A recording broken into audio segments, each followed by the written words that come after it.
자, 오늘은 화학식량 원자량에 대해서 알아보겠습니다. 화학식량이 무엇인지 먼저 알아보겠는데요. 선생님이 이렇게 적어놨습니다. 화학식량은 화학식에 포함된 원자들의 원자량을 모두 더한 값이 화학식량이 되겠습니다. 자, 그러면 화학식에 대한 개념과 원자량에 대한 개념을 명확히 알면 화학식량이 해결되겠죠. 특별히 오늘은 원자량이 키포인트가 되겠습니다. 이 원자량 개념을 오늘은 꼭 확인하도록 하겠습니다. 먼저 화학식에 대해서 알아보면 이 화학식은 두 가지로 나타내게 되는데요.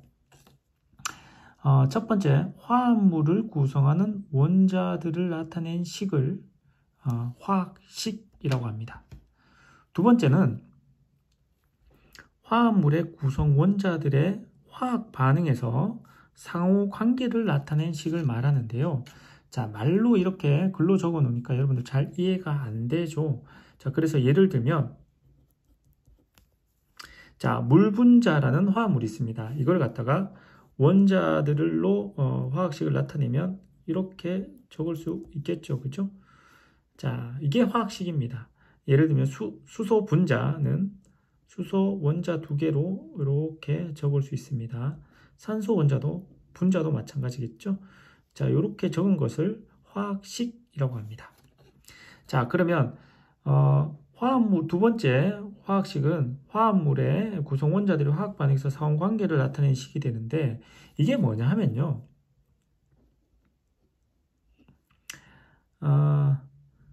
물질들이 반응하죠. 예를 들어서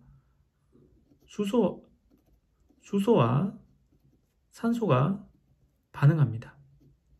그러면 뭐가 생기죠? 예, 물이 생긴다는 거 여러분들 다 알고 있죠, 그죠? 물이 되는데, 이거를 가리켜서 여러분들 화학 반응식이라고 배웠죠, 그죠? 이 화학 반응식을 화학식이라고도 얘기를 합니다. 자, 먼저 이 첫 번째 주안점을 가지고 오늘은 배워보도록 하겠습니다.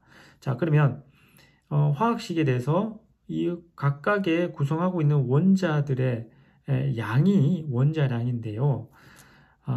이 원자량에 대해서 자세히 공부해 보도록 하겠습니다. 일단 먼저 원자량은 원자의 실제 질량은 아니라는 겁니다. 자, 왜 그러냐면, 자, 여러분들 보시다시피 수소 원자의 실제 질량은 이렇게 작습니다. 눈에 보이지도 않고 우리가 느낄 수도 없을 정도의 아주 작은 질량이죠. 다른 원소, 산소 같은 것도 마찬가지입니다. 이렇게 아주 작은 원자의 질량을 다룰 때는 실제 그대로를 사용하는 게 어때요? 매우 불편하겠죠. 그래서 특정 원자를 기준으로 한 다음에 모두 다 같은 비율로 이렇게 곱하기를 해줍니다. 일정 값을요. 그죠? 일정 값을 곱해주면 숫자가 쓰기 좀 편해지겠죠. 자, 예를 들면 이런 겁니다. 수소의 질량이 10,000분의 1이고요. 산소의 질량이 10,000분의 2라고 가정해 봅시다. 이게 실제예요, 실제 질량인데, 이 숫자가 너무 작으니까 불편하죠. 그래서 여기에다가 얼마를 곱해주면 될까요? 예, 여러분, 만을 곱해주면 됩니다. 만을 곱해주면 상대적인 값이 나옵니다. 상대적인 값은 1, 2 이렇게 나오죠. 좀 더 쓰기 편한 값이 나옵니다. 이렇게 된 것을 우리가 지금 사용하고 있는데, 이것을 원자량이라고 합니다. 자, 이렇게만 얘기하면 여러분들 좀 잘 이해가 안 될 것 같아서 원자량이 나오게 된 배경을 한번 선생님이 언급해 보도록 하겠습니다. 첫 번째 원자량을 처음 도입한 사람은 돌턴입니다. 돌턴은 기준을 수소 원자를 1로 두었어요. 돌턴은 화합물의 상대적 질량을 찾으려고 했습니다. 그런데 실패했어요. 왜냐하면 이때 당시만 해도 물이 수소 2개 그리고 산소 하나 이렇게 결합되어 있다는 것을 몰랐거든요. 그래서 돌턴은 시도는 했지만 실패했습니다. 자, 그런데 이 베르셀리우스라는 사람이 있습니다. 베르실리우스는 돌턴을 기준을 좀 바꿨어요. 기준을 뭐를 잡았냐면 산소를 뒀습니다. 산소를 100이라고 기준을 잡고요. 왜 이 산소를 기준으로 잡았냐면 산소는 다양한 물질과도 잘 반응하고 다루기가 수소보다 훨씬 쉬웠기 때문에 산소를 기준으로 했고요. 그리고 이 산소가 포함된 화합물 2000종 이상을 갖다가 여러분 실험을 합니다. 그리고 분석을 했고요. 그 결과로 43종이나 되는 원소의 원자량을 결정합니다. 하지만 계산을 조금 실수를 했어요. 그래서 좀 실패를 하게 되고요. 자, 이후에 아보가드로 알죠, 여러분들? 아보가드로 법칙이 발표되게 됩니다. 이 아보가드로 법칙을 바탕으로 깐니치로라는 사람이 있어요.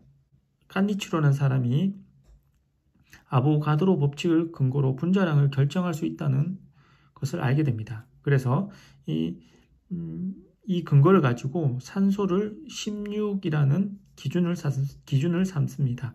기준을 삼고 원자량을 계산해 보니까 수소가 거의 1이 됩니다. 수소가 거의 1이 되는데 이때까지 이렇게 사용하다가 또 얼마 지나지 않아서 소디라는 사람이 동위원소를 발견합니다. 동위원소는 뭐냐면요. 같은 원자가 있어요. 이렇게 원소, 산소 원자가 있는데 질량이 달라요. 이렇게. 질량이 다른 원소들이 발견됩니다. 물론 산소뿐만 아니라 탄소, 다른 원소들도 이렇게 동위원소가 발견되게 되는데요. 이때 의문점이 생깁니다. 그럴 수밖에 없죠. 왜요? 기준을 16을 했는데 기준을 어디에다 둬야 될지 과학계에서는 논란이 일어나게 됩니다. 그래서 마지막으로 현재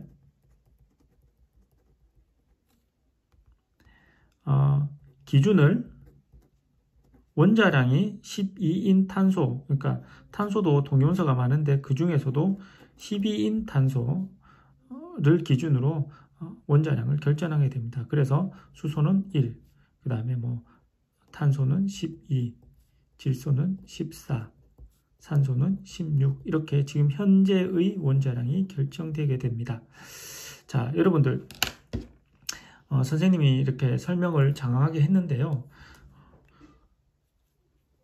결과적으로 꼭 알아야 될 것을 좀 알려드리면요. 원자량에서 꼭 알아야 될 개념은 첫 번째, 아까 전에도 언급했지만, 자, 원자량은 실제 값이다? 아니다? 예. 원자의 실제 값이 아닙니다. 원자의 실제 질량이 아니라 그랬죠. 두 번째, 그리고 자, 이런 과정을 거쳐서 보면 알겠지만 값이 막 변하죠. 과학자들에 의해서, 기준에 의해서 값이 변합니다. 상대적 값이라는 거죠. 세 번째 중요한데요. 상대적 값이니까 실제 단위는 있을까요? 없어요? 단위가 없습니다. 자, 질량 g을 쓰지 않습니다. 그죠? 원자량에 대한 개념, 원자량은 원자의 실제 질량이 아니고 상대적 값을 나타낸 것이며 단위가 없다는 거 꼭 기억해 주시기 바랍니다.